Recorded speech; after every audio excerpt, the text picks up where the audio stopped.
Good morning बच्चों।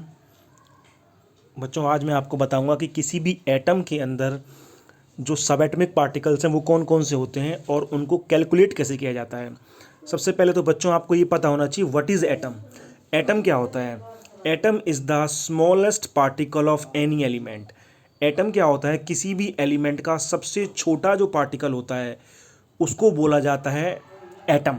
It is indivisible, मतलब ये इनडिविजिबल होता है, इसको और ज़्यादा नहीं तोड़ा जा सकता। जो एटम होता है बच्चों, ये दिखाया मैंने आपको एटम दिखाया है।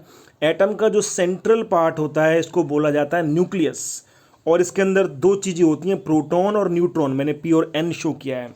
और इसके चारों तरफ जो ये गोलाकार जो सर्कुलर पाथ नज़र आ रहा है आपको, ये हमारा ऑर्बिट है। इसको शेल भी बोला जाता है, ऑर्बिट भी बोला जाता है। और इसके अंदर इलेक्ट्रॉन्स रिवॉल्व करते हैं। तो मैं आपको पहले बताऊं बच्चों कि जो एटम होता है उसके अंदर तीन सब एटमिक पार्टिकल्स होते हैं। एक तो प्रोटॉन, एक इलेक्ट्रॉन और एक न्यूट्रॉन। तो जो प्रोटॉन और न्यूट्रॉन है वो तो एटम के अंदर न्यूक्लियस में रहते हैं, ये रहे। और जो कि इलेक्ट्रॉन्स हैं वो इसके चारों तरफ सर्कुलर पाथ के अंदर ऑर्बिट में रिवॉल्व होते हैं, चक्कर लगाते हैं। जैसे आप देख सकते हैं, मैंने यहाँ पर दो इलेक्ट्रॉन पहली वाली शेल में दिखाए हुए हैं और अगली शेल के अंदर चार इलेक्ट्रॉन दिखाए हुए हैं। यहाँ पर जो प्लस का साइन है ये प्रोटॉन और ये न्यूक्लियस के ऊपर चार्ज होता है, प्लस चार्ज, और इलेक्ट्रॉन्स पर नेगेटिव चार्ज होता है। न्यूक्लियस के अंदर दो चीज़ें दिखाई हुई हैं, पी और एन, मतलब प्रोटॉन और न्यूट्रॉन, और ये सर्कुलर पाथ के अंदर जो रिवॉल्व हो रहे हैं वो हमारे इलेक्ट्रॉन्स हैं। ठीक है बच्चों।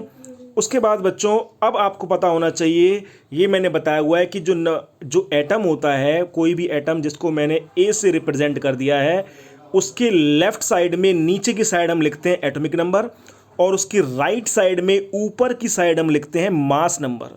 नीचे एटॉमिक नंबर और ऊपर हम लिखा जाता है मास नंबर।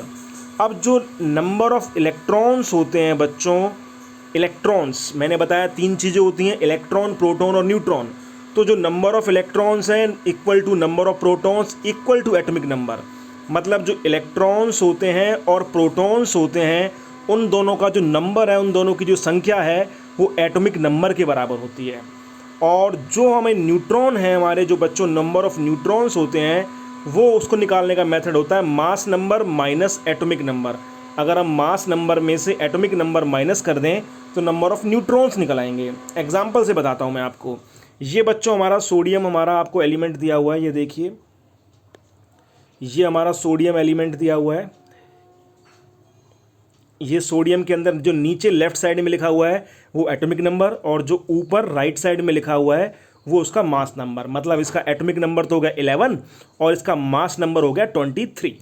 ठीक है बच्चों।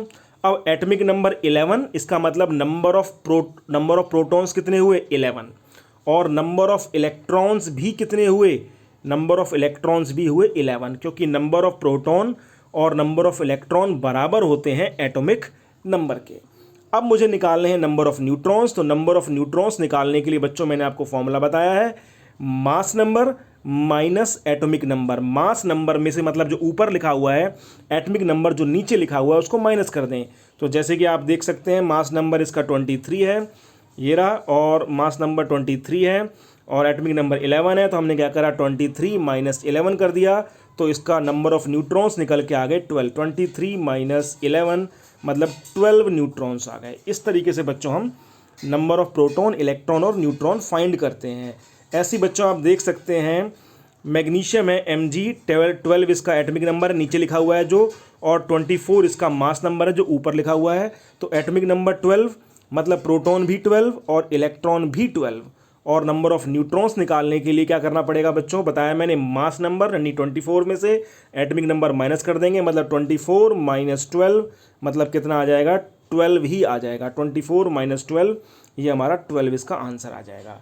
इस तरीके से बच्चों हम प्रोटॉन, इलेक्ट्रॉन, न्यूट्रॉन निकाल सकते हैं। तो मैग्नीशियम के प्रोटॉन भी 12, इलेक्ट्रॉन भी 12 और न्यूट्रॉन 24 माइनस 12 12। ठीक है बच्चों। तो नंबर ऑफ इलेक्ट्रॉन बराबर होते हैं नंबर ऑफ प्रोटॉन के और नंबर ऑफ एटॉमिक नंबर के। जितना एटॉमिक नंबर होगा उतने ही प्रोटॉन होंगे, उतने ही इलेक्ट्रॉन होंगे। लेकिन न्यूट्रॉन निकालने के लिए जो ऊपर लिखा हुआ मास नंबर है उसमें से नीचे लिखा हुआ एटॉमिक नंबर माइनस कर देंगे। अब बाकी आप मुझे निकाल के उसको होमवर्क को सेंड करके भेजिएगा। Thank you very much.